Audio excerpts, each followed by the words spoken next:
আপনাদের অনেক নাটক দেখছে, আর আমরা নাটক দেখতে চাচ্ছি না। কারণ আপনাদের নাটক দেখতে দেখতে আজকে আমরা মাগুরার যে আমার বোন 8 বছরের যে আসিয়া বোন ধর্ষণ হয়েছে, তার কি দোষ ছিল? ডক্টর ইউনূস সাহেব, আপনাকে বলতে চাই, আপনি পদত্যাগ করে একজন নির্বাচন ব্যবস্থা করে যান। অনেক পুলিশ অফিসার আছে, ছাত্রলীগের থেকে তারা আসছে।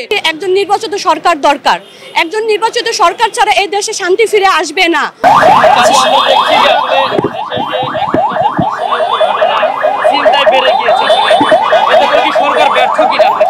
হ্যাঁ, এখানে আমাদের দেশে এখন যে অবস্থার মধ্যে আমরা চলে আসছি, কারণ আমরা এখন রাতে একটা মুহূর্ত বাসা থেকে বের হলে আমাদের বুকের মধ্যে একটা চিন্তা থাকে যে কি হতে পারে, এই যে ঘর থেকে বের হয়েছে আবার কি ঘরে ফিরে যেতে পারবো কিনা। এটা অবশ্য অন্তর্বর্তী সরকার ডক্টর ইউনূস সাহেবকে বলে আপনার পুরাটাই ব্যর্থতা। কারণ আপনি এটা আপনাদের যে উপদেষ্টাটা যারা বলতেছে যে সংস্কার করবে, সংস্কার নামে আপনারা কি করে যাচ্ছেন?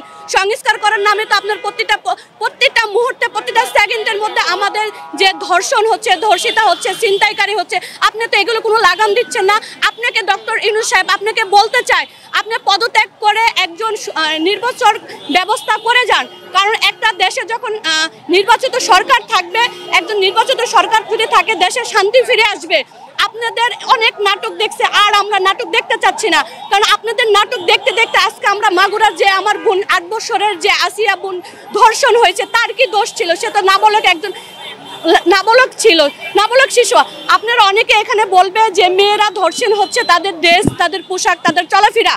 আমি যদি মনে করি যদি মেয়েরা যদি ধর্ষণ হয় ড্রেস পোশাকে, তাহলে আমার 8 বছর আসিয়া বোন কেন ধর্ষণ হলো? সে তো নাবালক ছিল, সে তো ড্রেসের কিছু বোঝে না, সে তার বোনের বাসায় বেড়াতে গেছে। আমি মনে করি এখানে আমরা মনে করি না, আমাদের এই জাতি মনে করে, বাংলাদেশের সবাই মনে করে নিষিদ্ধ ছাত্রলীগ যে আপনার যে তারা যে তাদের দোসররা যে এখনো লুকিয়ে আছে, তারা এই ধরনের কাজগুলো করে যাচ্ছে। তারা দেখাচ্ছে যে দেশের মধ্যে একটা বিশৃঙ্খলা তৈরি হচ্ছে। আর এই সাথে আরেকটা কথা বলবো, এখানে আইন শৃঙ্খলা বাহিনীদেরকে অনেক অবহেলা আছে, কারণ তারা কিছু করতেছে না। কারণ তারা তো ছিল 16 বছর তাদের মায়ের আসলের নিচে ছিল।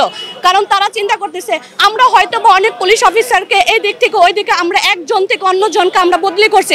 বদলি করে কি হবে? তারা তো আওয়ামী লীগের দোসরেরই তো ছিল। এখানে অনেক পুলিশ অফিসার আছে, ছাত্রলীগের থেকে তারা আসছে। আমি মনে করি এখনো সময় আছে।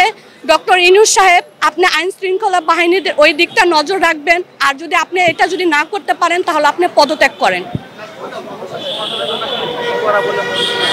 হ্যাঁ, এই সমস্যা যদি সমাধান করতে চান, আমি আগে ওই কথাটা বলেছি, একজন নির্বাচিত সরকার দরকার। একজন নির্বাচিত সরকার ছাড়া এই দেশে শান্তি ফিরে আসবে না। আমি মনে করি ডক্টর ইউনূস সাহেব, আপনি পদত্যাগ করেন, আপনি একটা ব্যবস্থা করে দেওয়া যান যে একটা নির্বাচিত সরকার যেন আসে।